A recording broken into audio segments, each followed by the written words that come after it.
The rise of Mandhathu, Lanka's forgotten genius, shadows beneath the flame.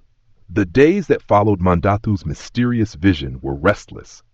Though his duties continued, designing war instruments and training the younger blacksmiths, his mind wandered, haunted by the voice that spoke to him through the sacred flame.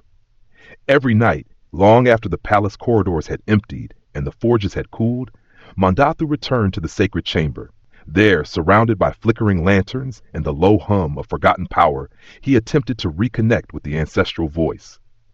One night, after hours of meditation, the flame flared unnaturally high.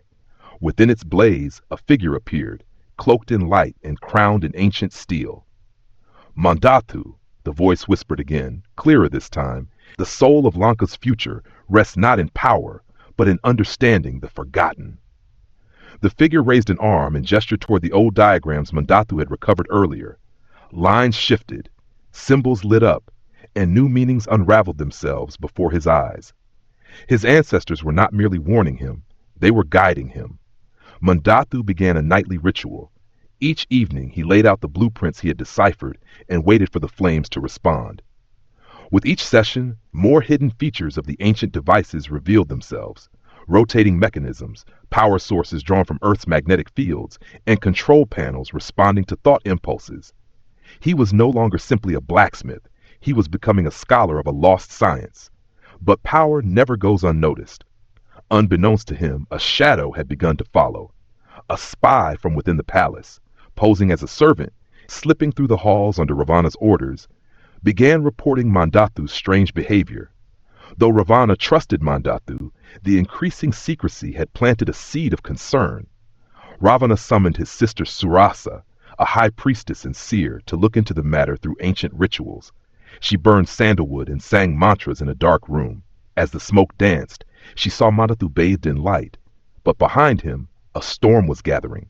She warned Ravana, "Your greatest creator walks toward a great truth, but if left unchecked, his path could burn too brightly and too far." One day, deep within the ancient chamber beneath the forge, Mandhathu uncovered a sealed compartment he hadn't noticed before. Using a mechanism hidden within the wall, the floor beneath him shifted, revealing a stone vault. Inside was a glowing orb, pulsing slowly like a heart. When he touched it, visions flooded his mind. Floating cities, advanced aerial vehicles, and people communicating through thought alone. He staggered back, breathless. This is not just Lanka's history. This is from a civilization before time, he whispered. Suddenly he heard footsteps. Startled, he concealed the orb and returned the floor panel to its place. That night, a cloaked visitor arrived at Mandhathu's door. He introduced himself only as Viramitra, claiming to be a former advisor exiled decades ago for uncovering truths too dangerous. "I've seen the orb," Viramitra said, "and I know what it can do. You must not reveal it to the court, not yet." Mandhathu, torn between duty to his king and responsibility to protect what he had discovered, agreed to hear him out. "There is more hidden beneath this palace than even Ravana knows," Viramitra said, "and we are running out of time." To be continued.